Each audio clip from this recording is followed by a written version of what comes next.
तो चलिए दोस्तों, अब हम आगे बढ़ते हैं सब tropical steppes BSH and subtropical desert ये BWH इसके बारे में। और इससे पहले मैं आपको दिखा दूं कि आपकी रेलेवेंस ये कितना रखता है। तो यहाँ पे आप देख सकते हैं क्वेश्चन जो कि डायरेक्टली आए हुए हैं आपके NCERT से। तो इसको मैंने पिछली वीडियो में भी दिखाया था, तो जो नए व्यूअर्स हैं उनके लिए अक्सर मैं दिखा देता हूँ। तो आप स्क्रीनशॉट लेकर के देख सकते हैं। देखिए, एनुअल डेली रेंज टेम्परेचर किसकी बात कर रहा है ये, एनुअल डेली रेंज टेम्परेचर 50 से 250, 50 से 250।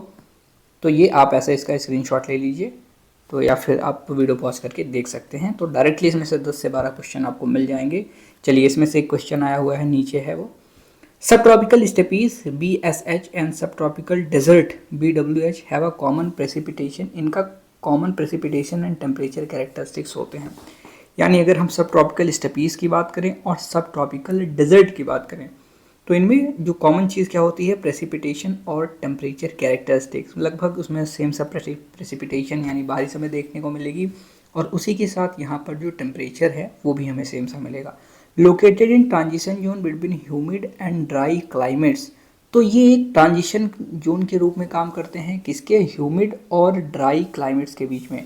ह्यूमिड मतलब आपके ऐसे रीजन जहाँ पे नमी ज़्यादा है, पानी ज़्यादा होगा, बारिश ज़्यादा होगी। और ड्राई क्लाइमेट जहाँ पे शुष्कता है, ड्राई है, एरिड रीजन्स हैं, उनके बीच का ये काम करता है, एक ट्रांजिशन जोन है। तो जैसे मैंने बताया कि डेजर्ट होगा, डेजर्ट के बाद आपका जो है स्टेपीज आएंगे, ग्रासलैंड्स आएंगे, फिर जा करके कहीं ना कहीं आपके बड़े बड़े फॉरेस्ट आएंगे, जैसे आपके एवरग्रीन फॉरेस्ट हो गए। तो ये ट्रांजिशन जोन है। सब ट्रॉपिकल स्टेपीज, जो सब ट्रॉपिकल स्टेपीज होते हैं, रिसीव स्लाइटली मोर रेनफॉल। यहाँ पे ज़्यादा रेनफॉल मिलती है डेजर्ट के कंपैरिजन में, क्योंकि ग्राफ ऐसे जाएगा पानी का। तो सबसे कम कहाँ मिलेगा, सबसे कम डेजर्ट में, उसके बाद इन स्टेपीज में। Adequate enough for growth of sparse grassland. और यहाँ पे हल्की फुल्की ग्रास जो है वो ग्रो होना शुरू हो जाती हैं। The rainfall in both the climate is highly variable.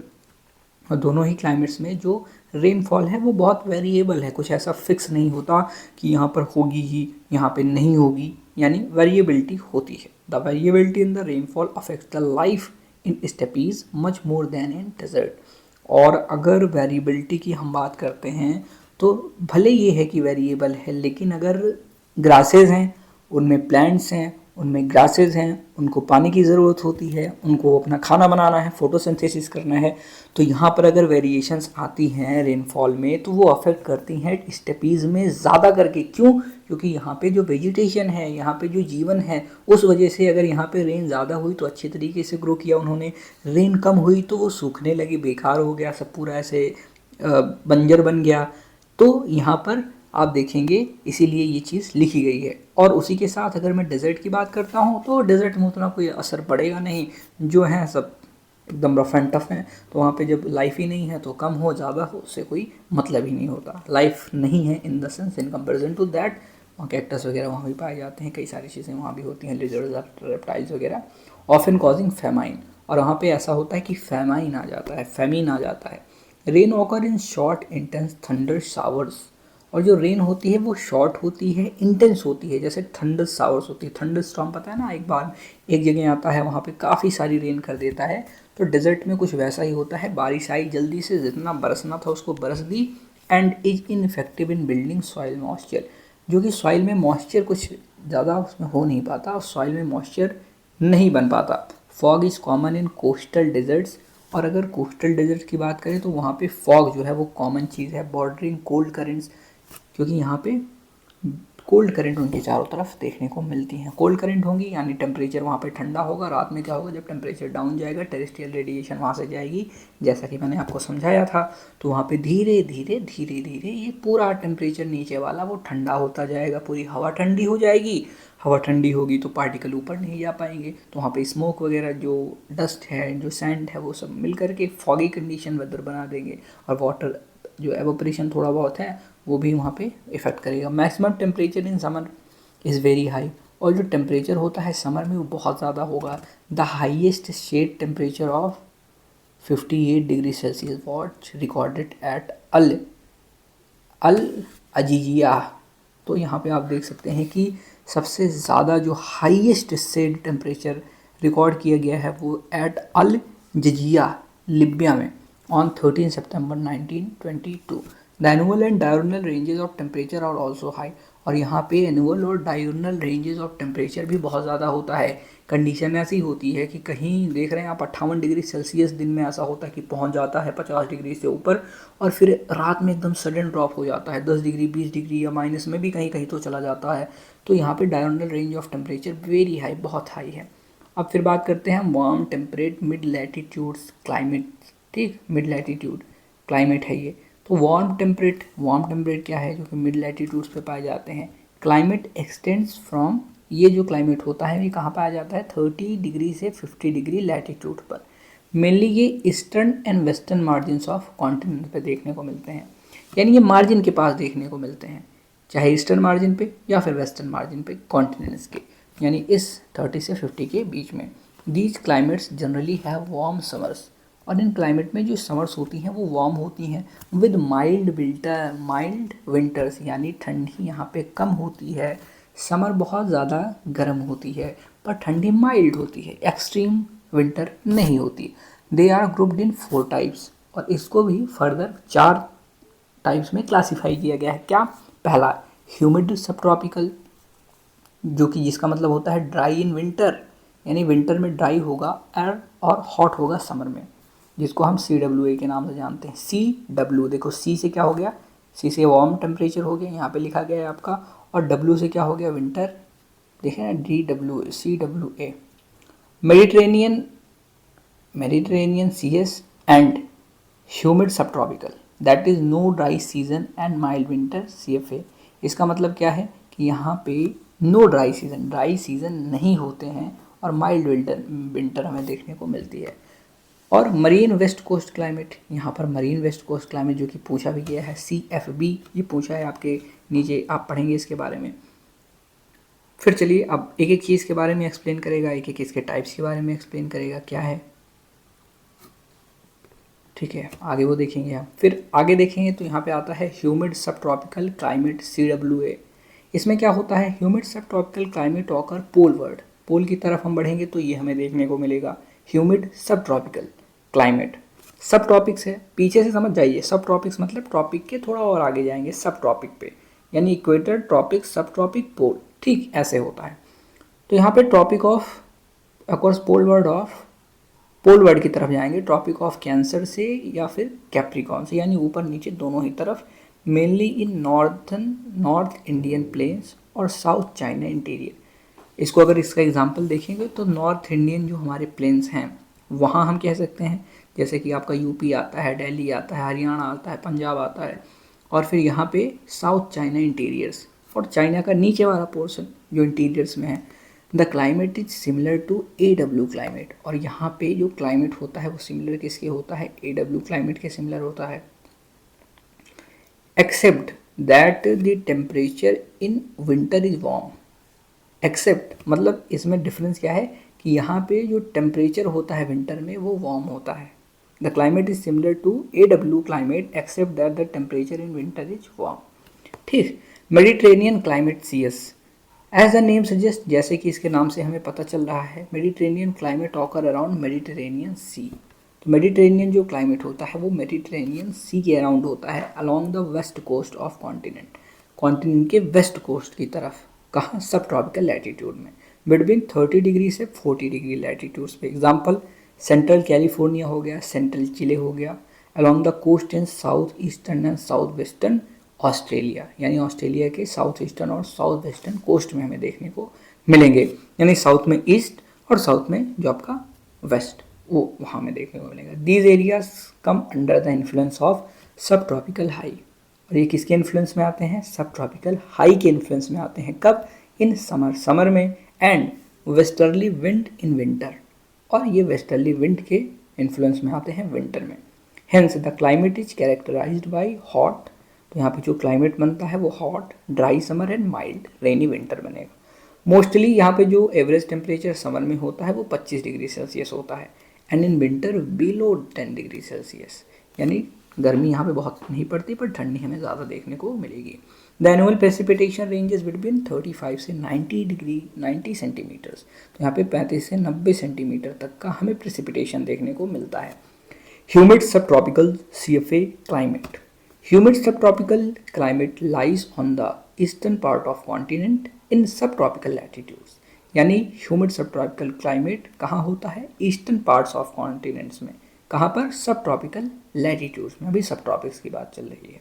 In this region the air masses are generally unstable and cause rainfall throughout the year. और ये क्या कह रहा है आगे कि इस रीजन में जो एयर मास हैं जनरली अनस्टेबल होते हैं और इनकी वजह से ही जो रेनफॉल है वो थ्रू आउट द ईयर होती है। अब ऐसा क्यों होता है? जैसे कि मैंने आपको पहले ही बताया था कि पोल की तरफ से हम सब ट्रॉपिक्स की बात कर रहे हैं, तो पोल की तरफ से ये आपका ये हो गया। अब ये सब ट्रॉपिक है तो यहाँ से इक्वेटर हो गया, 30 हो गया, यहाँ 60 हो गया। पोल की तरफ से हमारा एक एयर मास आ रहा है जो कि ठंडा होगा और इधर से एक एयर मास जा रहा है जो कि गर्म होगा। दोनों मिलेंगे तो यहाँ से जो कोल्ड वाला है वो नीचे चला जाएगा और इसको पुश कर देगा ये गर्म वाले को, तो वार्म वाला ऊपर चला जाएगा। अब वार्म ऊपर जाएगा तो इसमें जो नमी होगी वो ऊपर जाके कंडेंस हो जाएगी, कंडेंस होके बादल बनाएगी, बादल बना के यहाँ पे फिर रेन हो जाएगा। रेन होगा तो यहाँ पर देखिए थ्रू आउट द ईयर ये प्रोसेस चलती रहेगी और यहाँ पर हमें क्या देखने को मिलेगी? बारिश देखने को मिलेगी। They occur in eastern United States, ये हमें यूएसए में देखने को मिलेगा, ईस्टर्न यूएसए में, और साउदर्न एंड ईस्टर्न चाइना, और साउथ और ईस्ट चाइना में देखने को मिलेगा, साउदर्न जापान में देखने को मिलेगा। तो आप ऐसे एक मैप ले लीजिए ना, उस मैप के हिसाब से उसमें हर जगह मार्क कर लीजिए तो आपको ज़्यादा बेटर तरीके से ये समझ में आने वाला है। ठीक। और नॉर्थ ईस्टर्न अर्जेंटीना में देखने को मिलेगा, coastal south Africa and eastern coast of Australia. मतलब कोस्टल साउथ अफ्रीका के कोस्टल रीजन में और ईस्टर्न कोस्ट ऑफ ऑस्ट्रेलिया यानी ऑस्ट्रेलिया के ईस्ट साइड जो कोस्ट है वहाँ होगा। जो एनुअल एवरेज ऑफ प्रेसिपिटेशन है वो वैरी करती है 75 से 150 सेंटीमीटर और यहाँ पे 75 से 150 सेंटीमीटर तक की बारिश होती है, यानी थोड़ी सी ज़्यादा बारिश होगी पिछले वाले के कंपैरिजन में। थंडर स्टॉर्म्स इन समर में थंडर स्टॉर्म्स आएंगे and frontal precipitation in winter, और यहाँ पर विंटर में जो फ्रंटल प्रेसिपिटेशन है यानी फ्रंट की वजह से प्रेसिपिटेशन देखने को मिलते हैं, क्योंकि ठंडी हुई तो ठंडी हुई, वहाँ की हवा जो है गर्म हुई, वहाँ की गर्म हवा हुई जब, तो या तो एक स्टेबल रहेगी और या तो ये आगे जाएगी, तो उसी रीजन में होगी। तो मान लीजिए अगर ये स्टेबल है, यहाँ पे बहुत ठंडी हुई, तो जो इक्वेटर की तरफ से आ रही हैं, आपके ट्रॉपिक से आ रही हैं, सब ट्रॉपिक तक, वो ऐसे आएंगी 30 डिग्री से आ रही हैं, तो ऐसे आके इसके ऊपर चढ़ जाएंगी, तो क्या होगा? वहाँ पे जाके कंडेंस होंगी, बादल बनाएंगी तो नीचे बारिश कराएंगी। मीन मंथली टेम्परेचर इन, तो यहाँ पे जो मीन मंथली टेम्परेचर हमें देखने को मिलेगा in summer is around 27 degree Celsius. ठीक। तो मीन मंथली टेम्परेचर 27 डिग्री का मिलेगा हमें। And in winter it varies from 5 to 12 degree Celsius. और अगर हम विंटर में देखेंगे तो यहाँ पर ये 5 से 12 डिग्री सेल्सियस के बीच में वेरी करता है। और अब आ गए हम अपने सबसे इम्पोर्टेंट यानी PYQ के जो इम्पोर्टेंट क्वेश्चन दिया गया था उस टॉपिक पे। तो marine west coast climate CFB की बात करेंगे। जो मरीन वेस्ट कोस्ट क्लाइमेट है ये लोकेटेड है पोलवर्ड। कहाँ से? मेडिटेरेनियन क्लाइमेट से। अगर मेडिटेरेनियन क्लाइमेट से हम पोल की तरफ जाएंगे तो यहाँ पे ये हमें देखने को मिलेगा on west coast of continent, और कॉन्टिनेंट के ये वेस्ट कोस्ट में देखने को मिलेगा। इसके मेन एरियाज क्या क्या हैं, कौन कौन से हैं? जैसे कि नॉर्थ वेस्ट यूरोप, जैसे आपको नॉर्थ वेस्ट वगैरह ये सब तो आपको पता ही होगा। जैसे ये है, अब जहाँ भी आपको जिस भी रीजन का निकालना हो ना उसके बीच बीच में ऐसे खींच दीजिए लाइन। फॉर एग्जांपल अगर आपको इंडिया का निकालना है तो ये आपका इंडिया हो गया, तो इसके ऐसे बीच में ऐसे लाइन खींचिए। अब यहाँ से देखिए ये ईस्ट हो गया, ये वेस्ट हो गया, ये नॉर्थ हो गया, ये साउथ हो गया।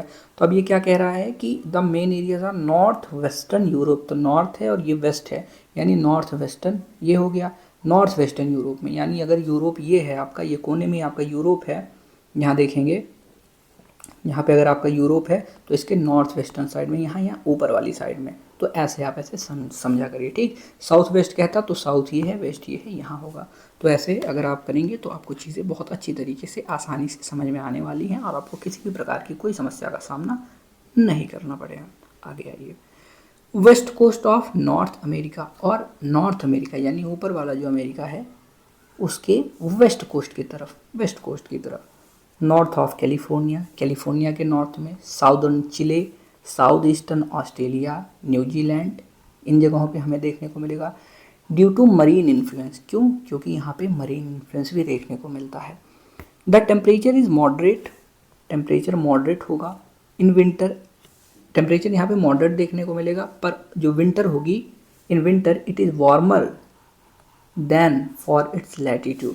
तो यहाँ पे हमें जो मरीन इन्फ्लुएंस यहाँ पे हमें देखने को मिलता है। तो इससे क्या होता है ना, मरीन वेस्ट कोस्ट है, कोस्ट के पास में है, तो कोस्ट के पास में है तो मॉडरेटिंग टेम्परेचर हमें यहाँ पे देखने को मिल ही जाएगा।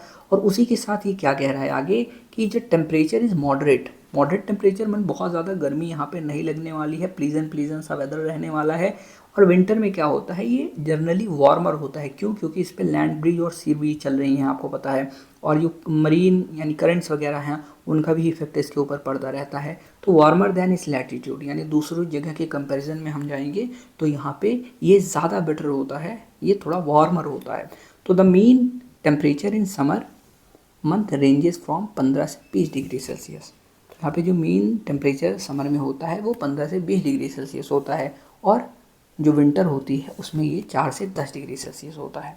The annual and daily range of temperature और स्मॉल, और यहाँ पे एनुअल और डेली रेंजेस ऑफ टेम्परेचर जो होते हैं वो स्मॉल होते हैं, उसमें बहुत ज़्यादा वेरिएशन हमें देखने को नहीं मिलती है।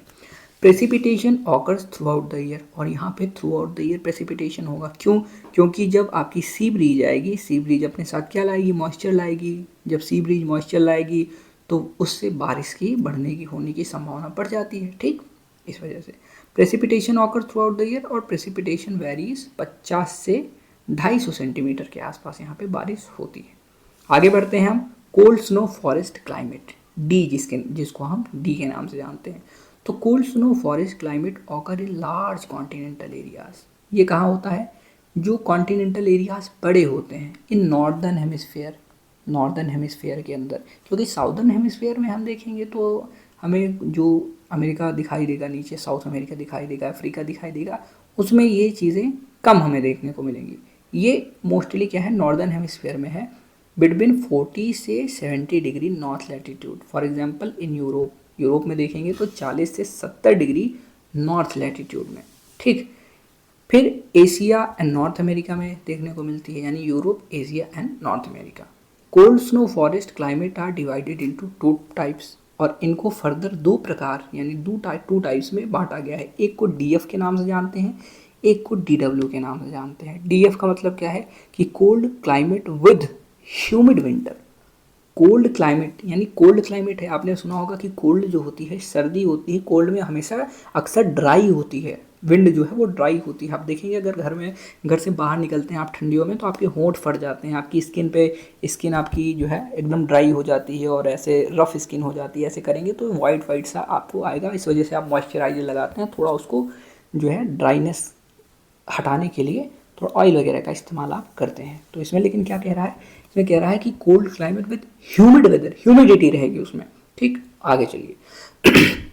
डीडब्ल्यू होता है, डीडब्ल्यू में cold climate with dry winter, और ये आपका नॉर्मल डीडब्ल्यू विंटर जो आपकी नॉर्मल होती है वो ड्राई विंटर होगी। The severity of winter is more pronounced in higher latitudes, और जैसे जैसे हम हायर लैटिट्यूड पे जाएंगे, फॉर एग्जांपल 40 से हम 45 गए, 50 गए, 55 गए, 60 गए, 70 तक, तो विंटर की सिवियरिटी यानी विंटर की जो इंटेंसिटी है, ज़्यादा विंटर पड़ेगी। फॉर एग्जांपल 40 पे अगर 2 डिग्री सेल्सियस है, एग्जांपल के लिए 2 डिग्री सेल्सियस टेम्परेचर चल रहा है, तो हम और आगे गए 50 पे गए तो हो सकता है 1 पे आ जाए, 60 पे गए -2 पे आ जाए, 70 के पास गए 68 पे गए तो वहाँ पे हो सकता है -3 डिग्री 4 डिग्री सेल्सियस हो जाए, तो सिवियरिटी बढ़ती जाएगी। अब डीएफ की बात करते हैं, तो इसके अंदर जो एक छोटा सा है, यहाँ पे cold climate with humid winter होती है, occur poleward of marine west coast climate. तो ये किस साइड होता है, पोल की तरफ। अगर हम मरीन वेस्ट कोस्ट क्लाइमेट से पोल की तरफ बढ़ते हैं तो ये हमें दिखता है। और ऑब्वियस सी बात है कि विंटर कहाँ लगेगी, अब अपने दिमाग से सोचिए। अगर एक रीजन है और वो रीजन पोल की तरफ है, तो अगर आप इक्वेटर की तरफ आएंगे तब आपको ठंडी लगेगी, या आप पोल की तरफ जाएंगे तब आपको ठंडी लगेगी। ऑब्वियस सी बात है पोल की तरफ लगेगी। ठीक, coast climate and mid latitude steppes, और यहाँ पे हमें मिड लैटिट्यूड स्टेपीज देखने को मिलती हैं, या उन रीजन में हमें देखने को मिलेगा। फिर द विंटर आर कोल्ड, यहाँ पे जो विंटर होती हैं वो कोल्ड होती हैं एंड स्नोई होती हैं, स्नो हमें देखने को मिलती है। The Frost free season is short, यहाँ पे जो फ्रॉस्ट होता है वो भी हमें काफ़ी ज़्यादा देखने को मिलता है, और ऐसा बहुत कम ही सीज़न होते हैं, बहुत छोटे छोटे सीज़न होते हैं, छोटा सीज़न होता है जहाँ पे फ्रॉस्ट ना हो या फ्रॉस्ट फ्री हो। The annual range of temperature are large. यहाँ पे एनुअल रेंज ऑफ जो टेम्परेचर्स होते हैं बहुत ज़्यादा वेरिएशंस देखने को मिलती हैं, कभी एकदम माइनस में भाग गया, फिर कभी वो आ गया पॉजिटिव में आ गया, तो ऐसी चीज़ देखने को मिलती है। The weather changes are abrupt and short. और यहाँ पे जो वेदर में चेंजेस आते हैं ना, जैसे अभी देख रहे हैं तो अभी ठंडी हवा नहीं आ रही है पोल की तरफ से, और यहाँ पर ड्राइनेस है विंड में, अचानक से देखेंगे कि ड्राइनेस ख़त्म हो गई और यहाँ पे ह्यूमिड वेदर आ गया है। और फिर ये देखेंगे कि जो ठंड है और ज़्यादा लगने लगी है, ठंड अचानक से बढ़ गई है, फिर ठंड कम हो गई। तो ऐसा कुछ कहा नहीं जा सकता कि आगे क्या होने वाला है। बहुत ही एब्रप्ट चेंजेस होते हैं, जल्दी होते हैं और शॉर्ट स्पैन के लिए होते हैं। वो आए 2-4 घंटे रहें और उसके बाद गायब हो गए। Poleward the winters are more severe. और जैसे पोलवर्ड जाएंगे वो तो ऑब्वियस सी बात है कि विंटर हमारी ज़्यादा होनी ही है, उसमें तो कोई कहने वाली बात ही नहीं है। DW की बात करते हैं तो cold climate with dry winter. Dry winter यहाँ पे मिलेगा, कोल्ड क्लाइमेट है, mainly over north eastern Asia. और ये हमें नॉर्थ ईस्ट एशिया, नॉर्थ वहाँ है और ईस्ट इस साइड या इस साइड है, यानी रसिया ओशिया की तरफ अगर हम देखेंगे तो वहाँ हमें देखने को मिलेगा। The development of pronounced winter anti cyclone. और यहाँ पे जो एंटी साइक्लोन है उसका डेवलपमेंट हमें देखने को मिलता है। And its weakening in summer. और इसका जो वीकनिंग है, इसकी वीकनिंग समर में होती है। Sets in monsoon like reversal of wind. और इस वजह से अब अगर देखेंगे ना तो एक कारण और होता है, रोसबी वेव्स आकी जो ऊपर से जाती हैं और जेट स्ट्रीम्स जाती हैं ना, तो उन सब की वजह से जो नीचे लो प्रेशर हाई प्रेशर उनके वजह से भी क्रिएट होता है ना। और फिर जो शिफ्ट होता है आपका नॉर्थ की तरफ, अगर देखेंगे आइसोथर्म जो शिफ्ट होते हैं, तो इन सब कंडीशन के चलते यहाँ पे मानसून, देखिए यहाँ पे मानसून वगैरह को ये सब इन्फ्लुएंस करती हैं। तो वही कह रहा है कि winter anticyclone and its weakening in summer. और ये वीक हो जाता है समर में, set in monsoon like reversal of wind in this region. तो मानसून जैसा अपने इंडिया में आता है ना, उसी जैसे यहाँ पे रिवर्सल ऑफ विंड होने लगती है, यानी उस फिनोमिना की वजह से। आइए, पोलवर्ड समर टेम्परेचर्स आर लो। और पोल की तरफ जो समर में टेम्परेचर्स होंगे वो लो होंगे, are lower, and winter temperature are extremely low. ठीक, और पोल की तरफ जैसे जैसे जाएंगे तो भले ही आपको गर्मी है लेकिन वहाँ पे टेम्परेचर कम होगा। ठीक, ठंडी में तो एक्सट्रीम लो चला जाता है, with many locations experiencing below freezing point. कहीं पे माइनस में टेम्परेचर आएगा for up to 7 month in year. और इसका ड्यूरेशन देख रहे हैं कि 7 महीने तक, 1-2 दिन नहीं, 7 महीने तक हो सकता है कि फ्रीजिंग में ही वहाँ पे टेम्परेचर रहे। Precipitation occurs in summer. और समर में यहाँ पे प्रेसिपिटेशन होती है जैसे हमारे इंडिया में होती है। The annual precipitation is low from 12 से 15 सेंटीमीटर, सिर्फ और सिर्फ 12 से 15 सेंटीमीटर। तो ये क्या बन गया, ये एक डेजर्ट बन गया, कोल्ड डेजर्ट बन गया। आइए, पोलर क्लाइमेट ई। तो पोलर क्लाइमेट क्या होते हैं? Polar climate exist poleward beyond 70 degree latitude. 70 से 90 पोल होता है, यानी 70 से शुरू होता है और वो आगे जाता है। Polar climate consist of 2 type. और इसमें सब डिवाइड किया गया है, 2 कैटेगरीज बनाई गई हैं। क्या? एक टुंड्रा ईटी और एक आइस कैप ईएफ। जो टुंड्रा क्लाइमेट है, जिसको हम ईटी के नाम से जानते हैं, is so called after types of vegetation. तो टुंड्रा क्लाइमेट को हम वेजिटेशन के टाइप्स के हिसाब से कहते हैं। तो यहाँ पे जैसे कि लाइक लो ग्रोइंग मॉसेस, यहाँ पे जो मॉसेस होती हैं लो ग्रोइंग यानी बहुत ज़्यादा ऊपर नहीं जाती। लिचन्स एंड फ्लावरिंग प्लांट्स, और यहाँ पे लिचन्स पाए जाते हैं, फ्लावरिंग प्लांट्स पाए जाते हैं। This is the reason of permafrost. Permafrost क्या होता है? परमाफ्रॉस्ट आपको पता होगा कि जब जो जहाँ जगह अगर देखेंगे पानी तो वो पूरा जम जाती है, एक पूरी लेयर जम जाती है। और यहाँ पे आप और आगे जाएंगे तो ओशंस वगैरह में आपको क्या देखने को, आइसबर्ग्स वगैरह देखने को मिलते हैं। तो परमाफ्रॉस्ट मतलब फ्रोजन आइसेस के बड़े बड़े टुकड़े होते हैं। वो पहाड़ों पर भी हो सकते हैं, पूरा फ्रीज जो है जमा हुआ है आपके माउंटेन के ऊपर, पूरा यहाँ पे बर्फ़ से ढका हुआ है, वहाँ पे जमा हुआ है। तो ये चीज़ें हैं। Where the subsoil is permanently frozen. और यहाँ पर जो सब सॉइल होती है, यानी किसी सॉइल के ऊपर होता है ना स्नो, तो वो भी फ्रोज कर जाती है उसके साथ। द शॉर्ट ग्रोइंग सीजन, यहाँ पे ग्रोइंग सीजन शॉर्ट होता है। और वाटर लॉगिंग सपोर्ट ओनली। और जो वहाँ पे वाटर लॉगिंग हो जाती है, अब किस वजह से होती है? हो सकता है यहाँ पे थोड़ी बहुत रेन होती हो, या हो सकता है कि मेल्टिंग की वजह से वहाँ पे वाटर लॉगिंग होती है। सपोर्ट ओनली लो ग्रोइंग प्लांट्स। तो यहाँ पे जो ऐसे प्लांट्स छोटे छोटे लो ग्रोइंग होते हैं उन्हें सपोर्ट करती है। समर में क्या होता है? अब during summer the tundra region have very long duration of day night. तो आप देख रहे हैं कि समर में क्या होता है कि टुंड्रा रीजन है very long duration day light. Long duration day light होगी तो मेल्टिंग थोड़ी ज़्यादा होगी, इस वजह से वाटर लॉगिंग वगैरह ये जो बता रहे हैं वो कंडीशंस प्रिवेल करती हैं। आइस कैप क्लाइमेट क्या होता है? The ice cap climate occurs over interior Greenland and Antarctica. तो यहाँ पे जो आइस कैप वाले होते हैं, आइस कैप आपको नाम से ही लग रहा है आइस हो और आइस का कैप बना हो, यानी माउंटेन के ऊपर आइस के कैप लगे हैं, तो ये इंटीरियर ग्रीनलैंड में देखने को मिलेगा या फिर अंटार्कटिका में देखने को मिलेगा। और इवन इन समर्स, और यहाँ तक समर्स में भी the temperature is below freezing point. वाह भाई क्या बात है, यानी समर ठंडी तो ठंडी छोड़िए, समर में भी ये फ्रीजिंग पॉइंट के नीचे ही रहता है। मतलब आप समझ सकते हैं कि गर्मी ठंडी सब समान ही है इसके लिए। This area receives very little precipitation, और इस एरिया में बहुत कम प्रेसिपिटेशन देखने को मिलता है। The snow and ice gets accumulated and the mounting pressure causes deformation of ice sheets and they break. तो यहाँ पे जो स्नो होती है और आइस वो एक्यूमुलेट होती जाती है, और जो माउंटिंग प्रेशर होता है डिफॉर्मेशन, वो डिफॉर्म करता है आइस शीट्स को। अब ऐसे एक्यूमुलेट हो गई तो उनके ऊपर माउंट बन गया, माउंटेन्स हो गए उनके माउंटिंग। तो माउंटिंग मतलब उसके ऊपर ऊपर माउंटेन होता है ना। माउंटिंग मतलब होता है कि जैसे माउंटेन बना उसके ऊपर आता गया तो वो माउंट बना दिया। तो उसमें क्या होता है कि उस पर प्रेशर पड़ता है जिससे डिफॉर्मेशन होती है किसकी, आइस शीट्स की, और वो ब्रेक कर जाती हैं। ब्रेक कर जाएंगी तो क्या होगा, यहाँ पे एवलांचेस आएंगे। दे मूव एज आइसबर्ग, तो ये आइस बड़े बड़े आइसबर्ग में टूट जाते हैं। बड़े बड़े आइसबर्ग में टूटेंगे तो ये फ्लोट करने लगते हैं कहाँ, आर्कटिक में और अंटार्कटिक वाटर्स में। और आइसबर्ग आपने देखे होंगे कि ऐसे बड़े बड़े, खूब बड़े बड़े होते हैं। और कभी कभी ऐसा होता है ना कि आपने सुना होगा आइसबर्ग टिप, इतना निकला रहेगा, ऐसे लगेगा एकदम छोटा सा है, इतना बड़ा सा, लेकिन उसके नीचे ना वो कई मीटर का होता है। वो 50-60 मीटर 100 मीटर तक का नीचे हो सकता है। ऊपर से दिखेगा 2 मीटर है, तो सोचते हैं कि अपनी जहाज़ लेके ऐसे निकल जाऊंगा। अब लेकिन जहाज़ भी तो कुछ नीचे रहती है ग्राउंड वाटर लेवल के, तो यहाँ पर उसमें डैमेजेस काफ़ी ज़्यादा हो जाते हैं। इस वजह से शिप्स वगैरह वहाँ से नहीं लेके जाते। प्लेटियो station Antarctica 79 degree portray this climate.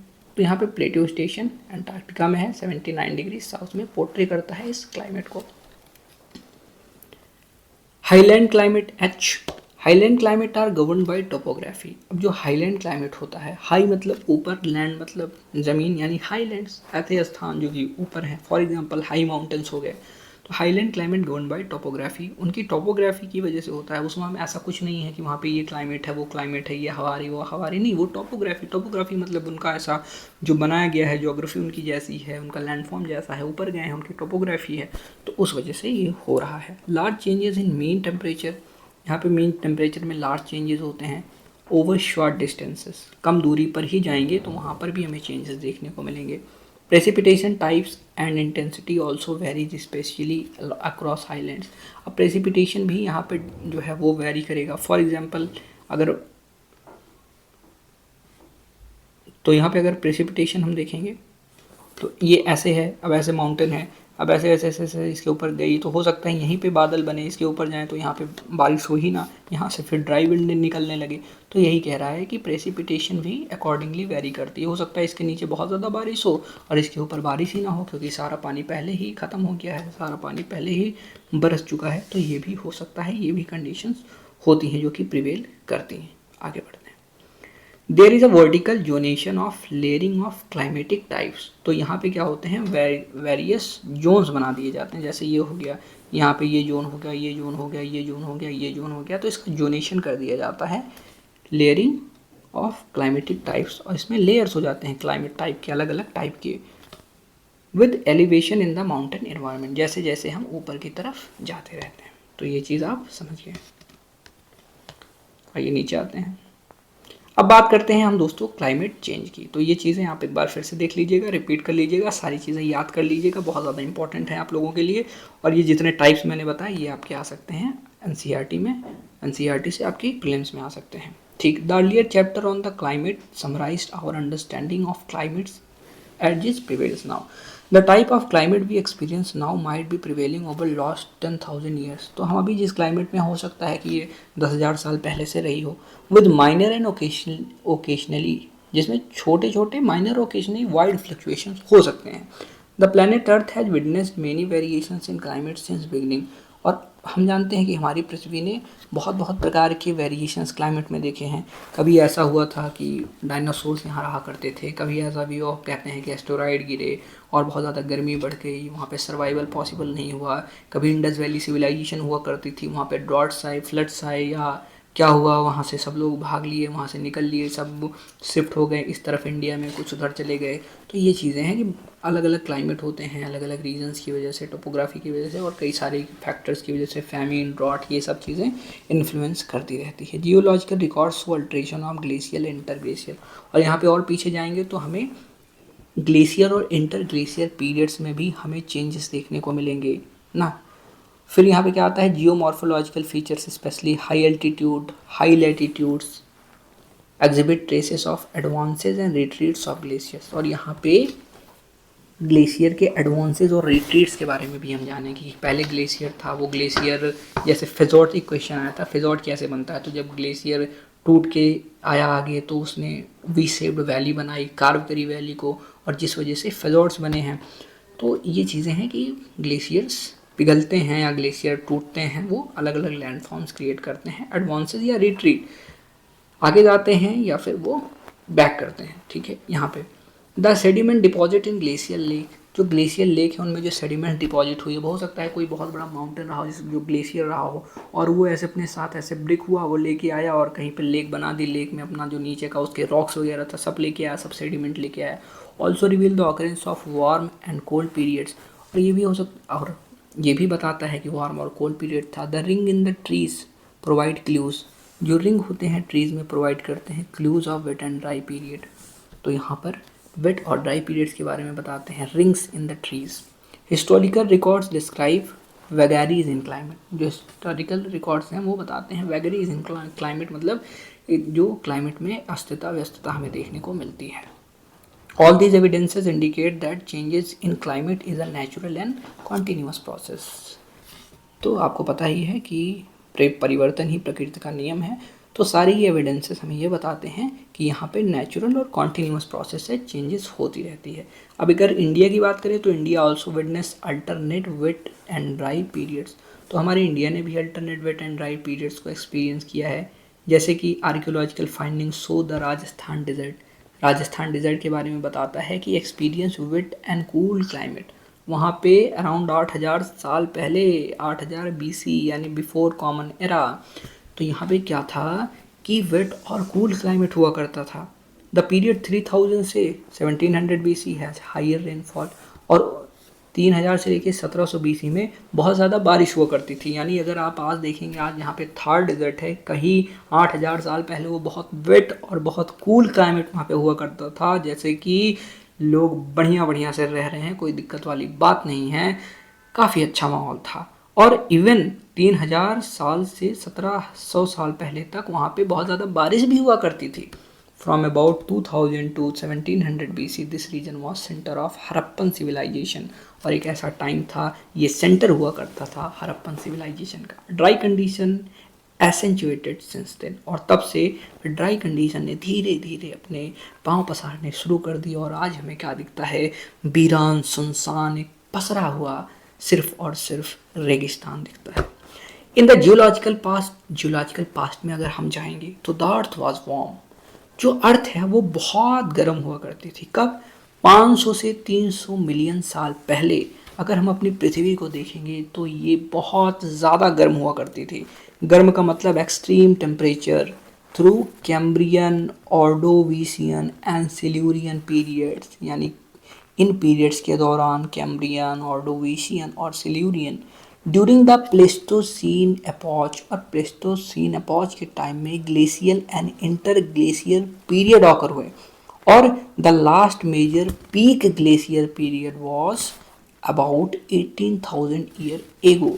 और जो लास्ट पीक ग्लेशियर पीरियड था जहाँ पे ग्लेशिएशन हुआ था, ग्लेशियर्स थे चारों तरफ, वो 18,000 साल पहले हुआ था, तब से अभी तक नहीं हुआ। And the present interglacial period started 10,000 year ago. और अभी जो हम देखते हैं जो हमारे अंटार्कटिका हैं, आर्कटिक ओशंस हैं और फिर ग्रीनलैंड वगैरह है, तो ये जो ग्लेशियर पीरियड है ये 10,000 साल पहले इसकी शुरुआत हुई। यानी नीचे वाला सब कुछ ऐसे नॉर्मल हो गया था, ऊपर ऊपर बचे हुए थे, और वो भी क्लाइमेट चेंज की वजह से अब धीरे धीरे रोज रोज जो है कई टन मेल्ट हो रही हैं बर्फ़। और अभी तो एक न्यूज़ आई थी, एक कोई जगह है वहाँ से पूरा मतलब 100% तो ग्लेशियर रिट्रीट कर गया है, वहाँ से पूरा मेल्ट हो गया है।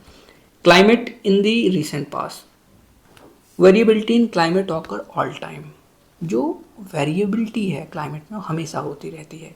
The 90s decade of last century witnessed extreme weather events. और यही मैं आपसे एक लास्ट वाले में कह रहा था सेशन में कि जब से इंडस्ट्रियलाइजेशन हुई है फ्रॉम 1830 1850s, और इंडिया में स्पेशली हम बताएं तो 1970 80s के बाद जो है एक्सट्रीम यहाँ पर डेवलपमेंट स्टार्ट हुई, तब से देखेंगे कि weather events, extreme weather events ने अपना रुख जो है ऐसे पसारा है कि कहीं पे ओजोन लेयर में छेद हो जा रहा है, एयर पोल्यूशन, वाटर पोल्यूशन, यानी पूरा पूरा सिस्टम अस्त व्यस्त हो चुका है। The 90s recorded the warmest temperature of the country of the century. और इस सेंचुरी का, उस सेंचुरी का सबसे वार्मेस्ट टेम्परेचर कब रहा है? 1990 का। And some of the worst floods, और बहुत ज़्यादा बुरी, खतरनाक, भयानक, भयावह फ्लड्स आए अराउंड द वर्ल्ड, पूरी दुनिया में।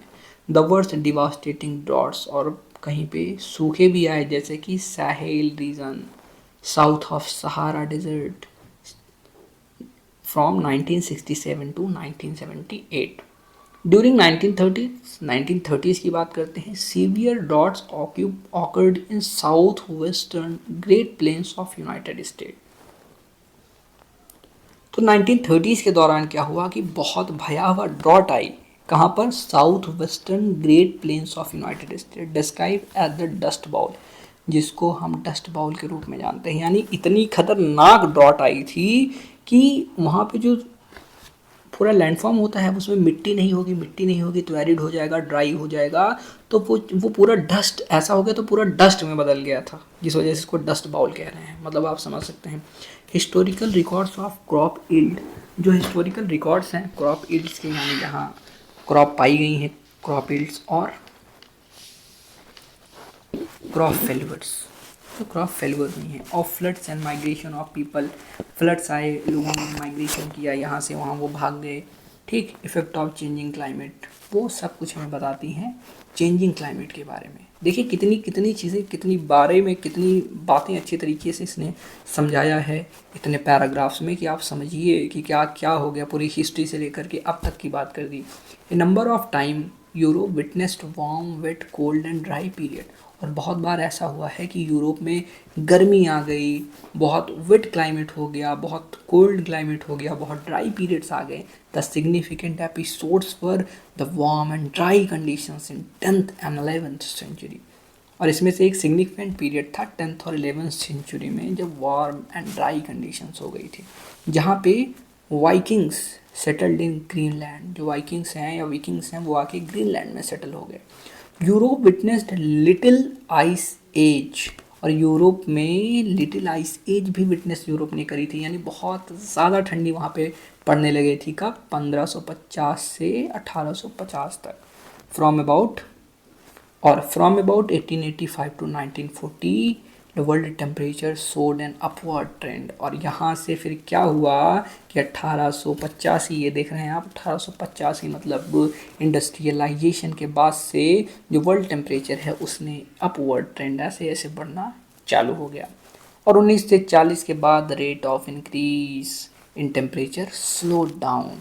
लेकिन 1940 के बाद में जो रेट था, यानी जिस रेट से टेम्परेचर बढ़ रहा था, वो ग्राफ ऐसे पहले था, उसका थोड़ा सा कम हुआ, लेकिन still it is increasing. Cause of climate change, तो यहाँ पे बता रहा है कि क्लाइमेट चेंज के कॉजेज क्या क्या हैं। They can be grouped into astronomical and terrestrial cause.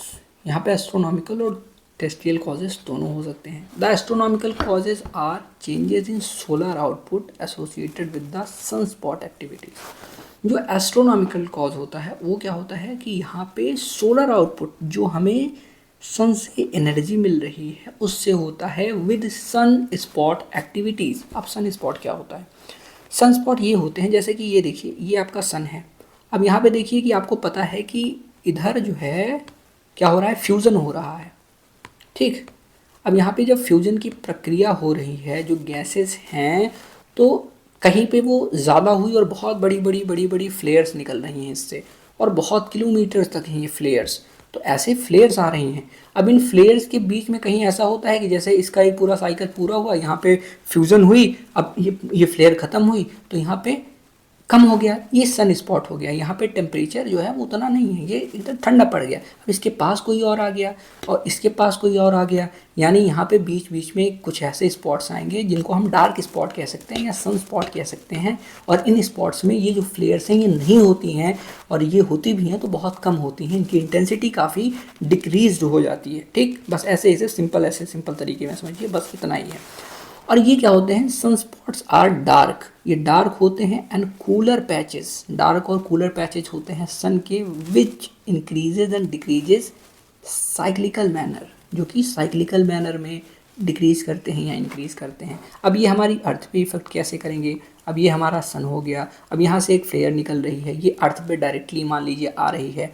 अब हो सकता है ये दो फ्लेयर 3 फ्लेयर ऐसे आ रही हैं डायरेक्ट, अब इतनी दूर तो पहुंच नहीं पाएगी, मतलब बताने की है कि यहीं से आपकी रेस सारी निकल के आ रही हैं। अब हो सकता है ये वाली बंद हो जाए, ये 2 बंद हो जाए, एक ही ऐसे चले और एक ही कम हो जाए, तो यहाँ पे इंटेंसिटी ये वाली जब डिलीट हो गई तो यहाँ पे सन स्पॉट आ गया, यानी अब एनर्जी जो इंसोलेशन होगी वो कम हो जाएगी। और ये सोलर फ्लेयर इस साइड चल रही हैं, अब ये साइड ज़्यादा चल रही हैं ना, समझ रहे हैं ना आप मैं क्या कहना चाह रहा हूँ, कि अब यहाँ पे सनस्पॉट हो गया, जो 3 फ्लेयर हमें एनर्जी दे रही थी, अब वो एक ही फ्लेयर दे रही है, 2 फ्लेयर कमज़ोर पड़ गई हैं, तो हमें एनर्जी क्या मिलेगी, वो एनर्जी हमें कम मिलने लगेगी। फॉर एग्जांपल आप अभी एक मोबाइल लिए हुए हैं, एक मोबाइल से एक फ्लैश जलाए हुए हैं, तो एक फ्लैश से जितनी लाइट आ रही है उस पर 3 फ्लैश जलाइए, जितनी लाइट आपके हाथ पर पड़ेगी। अब इसमें से 2 फ्लैश आप बंद कर दीजिए तो एक ही फ्लैश तो बचेगा, तो आपकी एनर्जी कम हो गई ना जो आपके हाथ को मिल रही है। बस कुछ उसी प्रकार से आपको ये चीज़ देखने को मिलती है। आइए आगे बढ़ते हैं हम। अकॉर्डिंग टू सम मेट्रोलॉजिस्ट, अगर कुछ मेट्रोलॉजिस्ट की हम माने, when the number of sunspot increase, और जैसे ही जितना ज़्यादा सनस्पॉट का नंबर इंक्रीज होता है, cooler and wetter weather and greater storminess occur, तो यहाँ पर जो कूल वेदर होता है वो होता है, और वेट, कूल और वेट वेदर आता है, एंड ग्रेटर स्टॉर्मीज ऑकर, और बहुत बड़े बड़े यहाँ पर स्टॉर्म्स आने की जो संभावनाएं हैं वो बढ़ जाती हैं। A decrease in sunspot number, और जैसे ही सनस्पॉट का नंबर कम होता है, वो किससे एसोसिएट होता है, ये देखिए, वार्म एंड ड्रायर कंडीशन। क्यों, क्योंकि अब सनस्पॉट कम हुआ, मतलब फ्लेयर ज़्यादा हुई तो ज़्यादा एनर्जी मिलेगी, तो ड्रायर कंडीशन आएंगी, वार्मर कंडीशन आएंगी ना, ये चीज़ है। Yet these findings are not statically significant, लेकिन ये जो फाइंडिंग्स हैं ये मतलब ऐसा कोई नापा नहीं है कितने साल में इतना फ्लेयर आए, क्योंकि ये मिलियन साल्स में होती हैं और वहाँ तब तक कोई ज़िंदा ही नहीं रहेगा, तो कैसे कैलकुलेशन कर सकता है। हो सकता है बाद ऐसे इसको शुरू करें सैटेलाइट वगैरह लेके जाके वहाँ पे स्पेस में, और आज से कैलकुलेशन करना शुरू करें, आने वाली हमारी 10-20 मिलियन साल बाद जो लोग हैं वो तो खैर रहेंगे नहीं, 2-4-5 हज़ार साल बाद जो लोग होंगे जो कहीं मार्स वार्स पे ज़िंदा होंगे, अगर ऐसे ही हम। लेकिन इंसान भी कैसा होता है ना, आज इंसान सोच रहा है कि हम मार्स पे जाके रहेंगे, ठीक, हम जाके रहेंगे कहाँ, मार्स पे, बहुत बड़ी बात है, बहुत फिनोमिनल चीज़ है, क्या दिमाग लगाया है, कितना ज़बरदस्त हमारा साइंटिफिक माइंड है। लेकिन यहाँ पे बहुत दूसरी तरफ देखें तो किस कॉस्ट पर, पृथ्वी को तबाह करेंगे, पृथ्वी के रिसोर्सेस हम खींचेंगे, किस वजह से, बस ऐसे ही मन है, पृथ्वी के रिसोर्सेज को खींच करके हम मार्स पे जाएंगे, अपनी ज़िंदगी बसाएंगे। मतलब जो चीज़ हमें मिलाई ही ये यही होता है कि अपनी घर पे आग लगा दूंगा और मैं जाऊंगा पड़ोसी के यहाँ रहूँगा, अपने घर में आग लगा के मैं पड़ोसी के यहाँ रहूँगा। बताइए ये कोई लॉजिकल बात होती है। साइंस इज़ वेरी गुड, लेकिन with logic, science is a good servant but a bad master. अगर उसमें लॉजिक नहीं हुआ तो आप मार्स पे चले जाइए, आप वहाँ भी घंटा घंटाल कर देंगे भाई साहब, और फिर आप और कहीं चले जाएंगे, वहाँ भी वही गुरु घंटाल वाला काम करेंगे, वहाँ से भी भागना पड़ेगा, तो कब तक भागोगे। और यहाँ पे जो ग्रीड होती है ना, गांधी जी ने क्या कहा था, there is enough for everyone's need but there is not enough for anyone's greed. किसी की ग्रीड के लिए कम नहीं हो, किसी ग्रीड के लिए यहाँ पे जो है कम ही पड़ेगा, नीड के लिए यहाँ पर कुछ भी कम नहीं है, रिसोर्सेज एम्पल हैं। अगर आप आज हैं, आपको ट्रांसपोर्टेशन चाहिए, चलिए एरोप्लेन का इस्तेमाल कर लीजिए, तो कुछ और चीज़ें एक्स्ट्रा कर लीजिए। अब ज़्यादा करने की क्या ज़रूरत है। अब यहाँ पे आप कहेंगे कि मल्टीपल चीज़ें हैं और आएंगी, एआई आएगा, ये चीज़ें डेवलप होंगी, ये होगी वो होंगी, लेकिन ठीक है ना। अगर आप, मैं तो ये सोचता हूँ कि डेवलपमेंट आप करिए, आप बहुत अच्छी डेवलपमेंट करिए, but at what cost, what you are thinking about that. There should be a sustainable development in the way that आप कोई चीज़ अगर आज रिसर्च कर रहे हैं, अगर आपको किससे लोहा लेना है, प्रकृति से लोहा लेना है। कैसे कहते हैं कि भाई साहब मैं जिंदा करूंगा लोगों को ऐसी पावर दूंगा जो कि प्रकृति नहीं देती, म्यूटेंट बना दूंगा उनको, न्यूरो लिंक लगा के, न्यूरो चिप लगा के उसको हम रोबोट बना डालेंगे। ठीक है, आप प्रकृति से लड़ाई कर रहे हैं।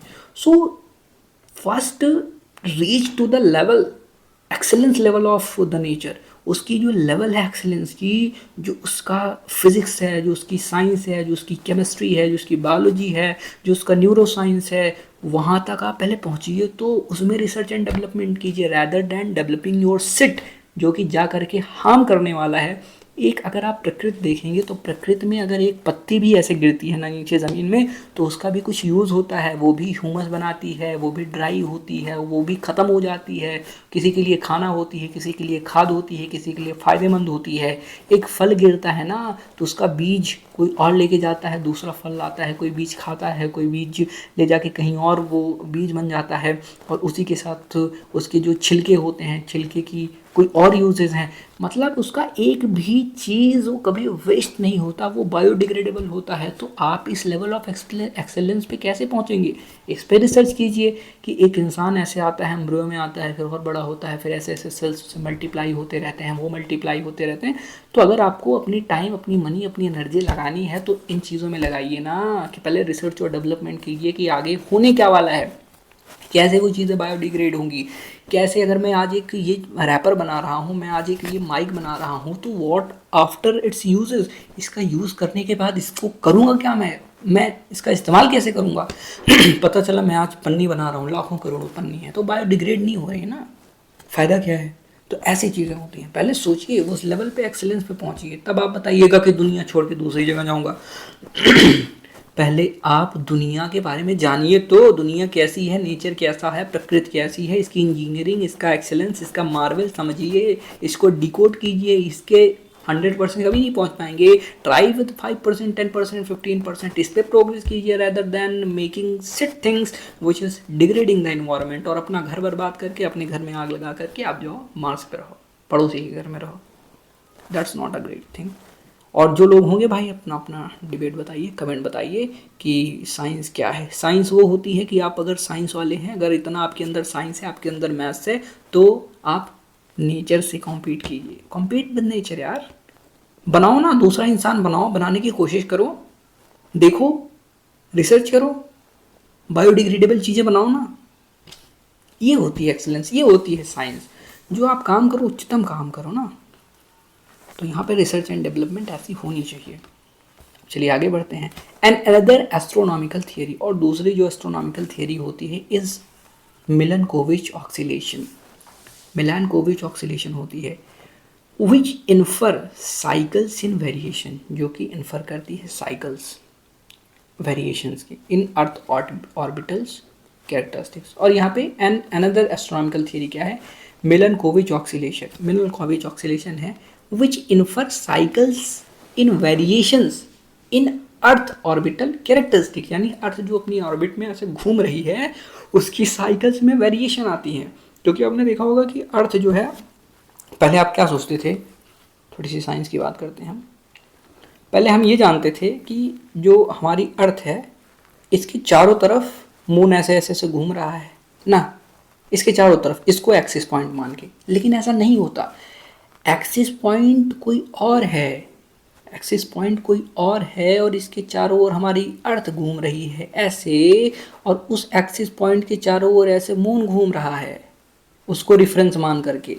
यानी ये अर्थ के ऊपर नहीं, ये दूसरा एक एक्सिस पॉइंट है जो कि बीच में नहीं होगा, कहीं यहाँ पे होगा। ये समझ लीजिए ये एक्सिस पॉइंट है, ये हमारी अर्थ है, तो इसके चारों तरफ ये घूम रहा है, ये अर्थ के एक्सिस के चारों ओर रोटेट नहीं कर रहा है। और ऐसे ही हमारा सोलर सिस्टम है, ऐसे ही हमारा सन है, अदर प्लैनेट्स हैं, वहाँ पे एक्सिस, रेफरेंस ऑफ एक्सिस, ऐसे सब मिलके ऐसे ऐसे घूमते हैं।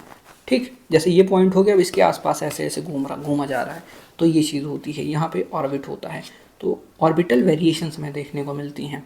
फिर द वोबलिंग ऑफ अर्थ, अब अर्थ जो है ना वो वोबल करती है। अब ऐसे रोटेट कर रही है ना, तो कभी ऐसे जियोइड शेप में है और वॉबल करेगी, तो कभी ऐसे थोड़ा सा फूल जाएगी, कभी ऐसे पिचक जाएगी, तो उसकी शेप्स में वॉबलिंग होने लगती है।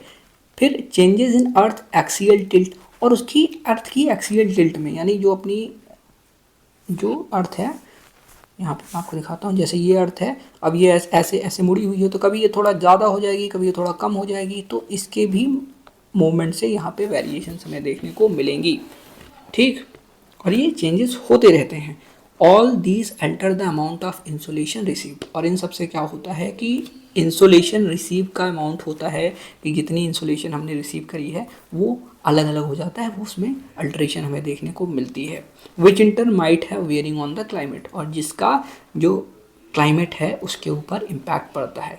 आगे बढ़ते हैं। Volcanism is considered as another cause of climate change, और वॉल्केनिज्म जो होता है वो भी एक अनदर रीज़न है क्लाइमेट चेंज का, क्योंकि अगर आप देखेंगे तो सबसे पहले वॉल्केनो ही थे, जिनके अंदर से कार्बन निकला है, कार्बन गया है, उसके बाद वो एटमॉस्फेयर में आया है। एटमॉस्फेयर में जब वो आया तो उसने हीट ट्रैप करी, तो कार्बन की वजह से फिर यहाँ पे प्रेसिपिटेशन हुआ, तो वहाँ पे फिर बारिश होने लगी ना। तो ये सारी चीज़ें आप देखेंगे, हीट ट्रैप होगी तो यहाँ पे टेम्परेचर बढ़ेगा तो इवेपोरेशन होगा, फिर बारिश हुई, तो कहीं ना कहीं वॉल्केनिक इरप्शंस भी होता है। जैसे कि volcanic eruption throws up lot of aerosols in atmosphere, वो एरोसॉल्स भेजते हैं। These aerosol remain in atmosphere for a considerable period, ये कंसिडरेबल पीरियड के लिए रहते हैं। Reducing the sun's radiation reaching the earth surface, और ये रोकते हैं ऊपर से, अल्बीडो इफेक्ट क्रिएट करते हैं। After the recent Pinatubo and एल्सियोन वॉल्केनिक इरप्शन, और अभी जो रिसेंट पिनाटोबा और एल्सियोन वॉल्केनिक इरप्शन हुई है, the average temperature of earth fell some extent for some year, तो कुछ सालों के लिए यहाँ पे एवरेज जो है अर्थ का टेम्परेचर जो है वो रुक गया, उसमें बहुत ज़्यादा वेरिएशंस हमें देखने को नहीं मिली, मतलब temperature, average temperature fell some extent नीचे हुआ। The most important anthropogenic effect on climate, और सबसे इंपॉर्टेंट क्या है, एंथ्रोपोजेनिक इफेक्ट, मतलब हम इंसानों के द्वारा जो इफेक्ट डाला जा रहा है क्लाइमेट के ऊपर, is increasing trend in the concentration of green house gases की कंसंट्रेशन में in atmosphere which is likely to cause global warming, और जिसकी वजह से ग्लोबल वार्मिंग हो रही है। अब थोड़ा सा और बचा है, तो चलिए आज ही के लेक्चर में इसको हम ख़त्म कर देते हैं, तीसरा पार्ट बनाने की ज़रूरत ही नहीं है। अब बात करते हैं हम ग्लोबल वार्मिंग की, लेकिन मैं सोच रहा हूँ कि ग्लोबल वार्मिंग आपको अच्छे तरीके से समझाया जाए, कुछ अपना व्यू भी बताऊँगा, तो मैं ग्लोबल वार्मिंग नेक्स्ट वाले में चैप्टर में कवर करूँगा।